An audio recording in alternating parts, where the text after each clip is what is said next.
Okay. Well, Wait. I think Say this. like if you want, it looks like it's recording. Okay.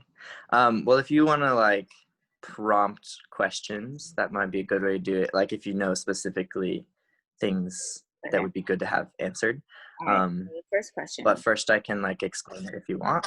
Oh, I okay. don't know. All right. My first question for you is, how often do you have to dye your hair? Every single morning with like at least a liter of bleach. Yeah. And like a Q-tip. You just dot your scalp. Yeah. Also the eyebrows, but only the middle. What takes you so long in the bathroom? Strand by strand. Terrible bowels. Okay. All right, ready, set. Tell me about inlocates because there's a lot of different ways of doing inlocates, and you use like a really technique based way so that you're not just having to work really hard to get your flyer up. Yeah. Um, the way that I do it that works kind of best for my body to where I feel like it's using it in a way that's like pretty natural and like can lift a lot of weight in like a really easy way is I kind of the main lifting part kind of feels just like a bar squat. And that's why I feel like it's easy is all the weight is right over my center and I'm just pushing up and down, and the rest of the skill kind of happens slightly before and slightly after. The main heavy lifting part is in like my strongest range where you would normally do bar squats. Um, and so that would be like how you normally rack a bar here. So when you do your load in, um, you'll like squat down and the flyer shifts their weight onto their hands, basically into like a front support position with their hands like by their hips. And then once all their weight is on my arms and my body, that's it, like just a loaded bar that I can stand up with and overhead press. So that's like the main strength part. And then the rest of the skill really happens from timing, and not so much from muscling it. So if you were working like um, if you were working with a new flyer, how much time would you spend on the timers, like the loading timers, versus just trying to check? Basically, yeah, the whole skill is going to happen when the timing is correct. And so like working on powering through probably won't get you there any quicker than just going slow and having good connection through the hands and getting the weight in the right spot. Because like I said, it's going to be way easier if the weight transfers onto your easiest lift point rather than like lifting it far away or trying to flick it backwards to like make it happen. If the flyer gets their like path correct and it's timed up with just like a bar lift overhead press, then it should like have the momentum in the right direction to where it should feel much lighter than if you're doing it wrong. So the timing and going through how you get the weight into the easiest spot is probably more important than trying to finish it, because once the beginning and the middle are on time, the end is very easy.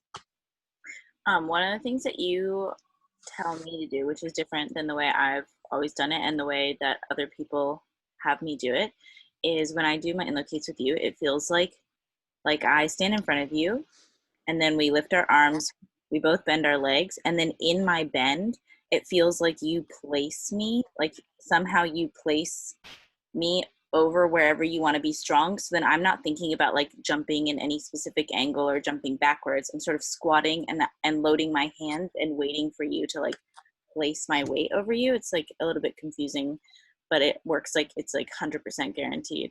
100% guaranteed. Yeah, that basically maybe comes from sports acro and like being more of the person in charge of the direction that you're going to go. You can definitely know how to jump as a flyer where your base needs it, but you lose a little bit of connection when the flyer jumps and you aren't matching them. So I think it's a little bit easier if I feel the timing all the way through. And what I kind of do is when we separate our arms and as we're pulling them together, I make sure that from your shoulder to where I want them to go has a little bit of tension, a little bit of pull. That way you have this momentum leading you onto my strong point, as opposed to just like having loose arms and moving without showing you where I am. It's like if you were going to walk on ice and you wanted to know if it was going to fall, you like give some pressure first to see if it cracks. It's kind of like that. I never want to walk on You ice. want to feel that I have pulled onto like me a little bit so that you kind of rock onto me into that position, and I can get you there without you having to guess where I am. So it's just kind of having that connection. And something that I always tell bases, how I do that is just having, before you even start, like a little bit of tension in the hands, so that if I push you forward or backwards slightly, you would actually lean forward and back with your shoulders, a little bit of tension there. And when I bend down, I scoop my elbows a little bit forward and underneath, so that just like racking a bar, your elbows are here instead of far away. So I bend down and then I put you right on my shoulder, or all your weight there. And I think that's kind of what you might feel is that part that kind of like takes you where you need to be. As I dip down, and as I'm bending, it's like a string pulls you into that spot. So I like lean you on, and then when my elbows come under, it initiates the stand up. So it gets like a scoop and push a little bit. One of the things that I like about when you do that is, so sometimes if I'm like jumping backwards, what tends to happen is like my shoulders stay directly, or maybe they drop behind my hands, like my shoulders end up, yeah, like sort of behind my hands. And then as my hips come up, my hips and my shoulders have to move up. And it feels like there's like this lack of like flight, and I have to press the rest of the way. But when we do it this way, you pull me so my shoulders are right over my hands. So then I can kind of feel myself like actually reaching my shoulders more forward. So it feels more like an engaged pressed handstand, where my shoulders sort of roll forward and then my hips kind of float up, rather than the other one where I have to push my shoulders forward and my hips forward. Does that make sense at all? You know what I mean?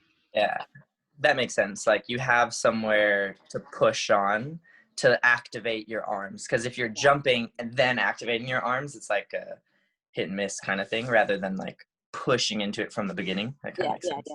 And sure. also, I think that makes you kind of have the hip momentum on the way up as well. There's no lag to when you can start that momentum to get your hips above your head.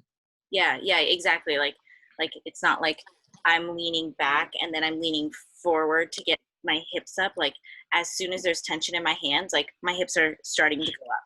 And so I can get into the handstand like really, really fast. And I think that's why we're able to get like the push to tuna ones, and like maybe sometimes one arms if it's a really good day. Yeah. And I think it's really important that it doesn't need to be fast. Right. Like the bend and all of the loading onto the hands can take as much time as it needs.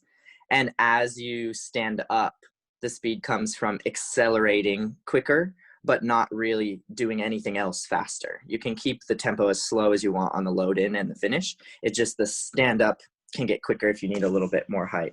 But yeah, it doesn't really need to be sharper or like push harder, just momentum. That like part at the top where you like, I always in my mind goes to a bell curve, but you explain it like really nice, but like accelerating at like the same amount like as you did like slow to fast, back to slow. Sometimes you talk about that. Yeah, exactly. Like you want to start slow, so the momentum change is very soft, because if you bend and stop at the bottom, it gets real heavy because momentum is still switching. You have that force there, so you want to like start slowly, and as the momentum starts going up, it feels lighter because you already have momentum, and so you use that to get to the top. And when you accelerate enough to where you're feeling the momentum like taking your hips up, then you just want to pause and let that momentum finish it. you don't actually have to like rip your shoulders out of the socket at the top to push. You want to like get the acceleration to the speed you want, and then have a strong platform that you can line up on top of, rather than, even if you have like a really good connected one and in the very end I like jerk you too high, then you get too much height and you come disconnected, almost like a flight where you like leave me and come back on. Then balancing that is harder, instead of like kind of stacking on top like you would on a handstand, like on the ground when you jump your shoulders and then your hips and your toes. You want the same thing where it's rolling right on top and it's not like flying and landing and then you have to balance. And that's why it's like not so important that you have like the maximum at the end. It's the middle section that's really fast, and then you have the strong platform at the top where you can feel where your handstand needs to land and you can just roll on top. And that's what's so important for me, because like sometimes you do inlocates with people and like it feels like you're going and it's good, and then like it just dies and you can't figure out how to get your hips anymore. And it's because like I push through my hands. I use the push in my hands to get my hips up. And so when I like am pushing through my hands and I'm still pushing and my bases are already dropping me down, then I no longer have anything to push into. So like I need that platform to stay longer so that I can keep pushing into my hands to allow my hips to keep coming up.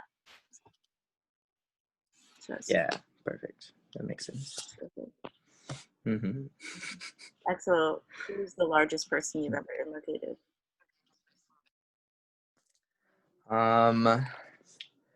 It's either Jackson or Lyndon, and probably Lyndon is maybe heavier, but Jackson is 6'4", and I've inlocated him. That's a big one. Yeah, that's pretty impressive. Who's the smallest person you've ever inlocated on? Probably Tanaya. Yeah, Tanaya. I think so. Yeah. Who's my size? I don't know if I've. Oh, what about what's her name? Leah. I think I did one on Leah one time. Yeah, she's like, Yeah. She's like, she's not even 5 feet tall, right?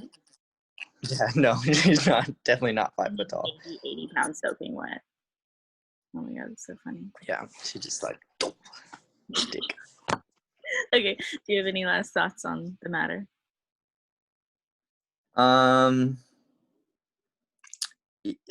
Just like when you're training them, to more think about going slow and staying connected. So it's like at first it should feel like a press, especially for the flyer. Like there's movement the whole time and it stops at the end. There's no jerky points. It should be pretty smooth the whole way until the very end gets still. And that if you're having like, if you're as a base trying to add power and it's like flicking their feet forward or like kicking them off the back, your timing is off, and that's what you have to fix. And giving it more force doesn't usually fix the problem, because the flyer is not in the position where that force is going to get them to a handstand, get their hips behind them. So it's really important that you like are patient to find the spot to give power, because if you do it at the right time, it's helpful. If you do it at the wrong time, it does the complete opposite thing. Yeah, inlocates have so many problems, and all of the result of those problems is like flyers' feet fly up forward, and you just like end up doing like a lot of like. Yeah. Yeah. Kicking yourself in the face. Yeah, it's never fun. Okay, cool. Thank you so much. Yeah, no problem.